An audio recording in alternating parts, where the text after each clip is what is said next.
Well, howdy there, Internet people. It's Bo again. So, today we are going to talk about near peers, military spending, and a subtle shift in language. Because I got a question, and it's a good one. Okay, so the question basically boiled down to I've noticed a lot of military commanders are now referring to China and Russia as peer nations, yet you are still calling them near peers. Is there a reason why? There definitely is. And it illustrates how subtle shifts in language help prime a populace for foreign policy decisions that are coming down the road. I will refer to China and Russia as peer nations militarily when they are. They're not. They are not. When you're talking about conventional conflict, military expenditures, how much a country spends on its military, is a pretty good metric of how capable they are. This isn't true with unconventional conflict, like what we saw in Afghanistan or Iraq. But when you're talking about conventional tanks and planes and stuff like that, yeah. The United States spends roughly $780 billion a year on defense.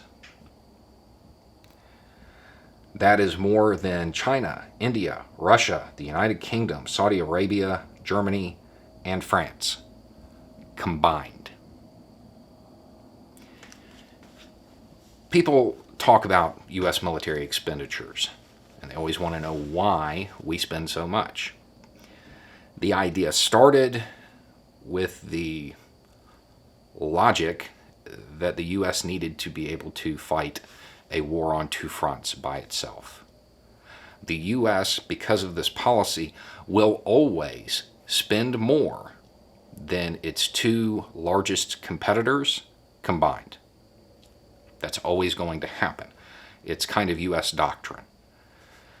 Obviously, given the fact that we spend more than pretty much everybody, that has gotten a little carried away. We spend way more than we need to even achieve that wild doctrine of being able to fight the next two most powerful countries. We spend way beyond that.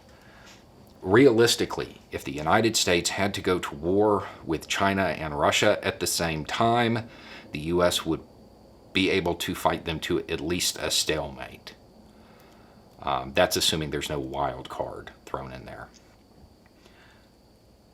So, why are military commanders and people in the defense industry now referring to them as peers when they're really not?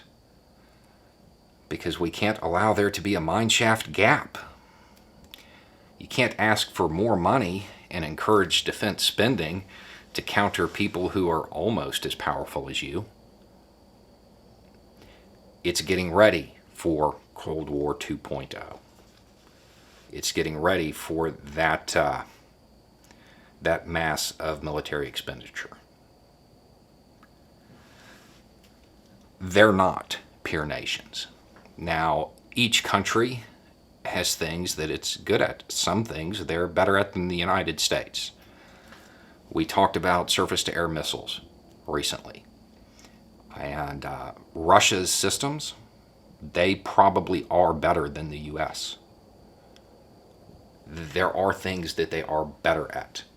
But using that to suggest that they have the same warfighting capability as the U.S., that's just not true. They're not the same. But with that shift in language, you can see the intention of pushing for more military expenditures rather than less, which is what we actually need. And you can see the elevation in tensions, because now they're peers. Now they're a threat. Now you need to worry about them. Realistically, they are not. They're not the same.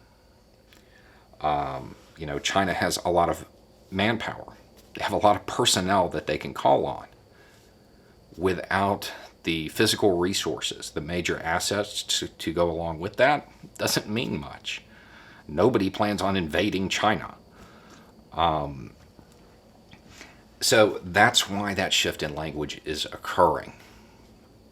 I view that as propaganda. So I'm not shifting my language. I don't think that it's accurate to say that they are peer nations militarily. So I will keep using near peer. Anyway, it's just a thought. Y'all have a good day.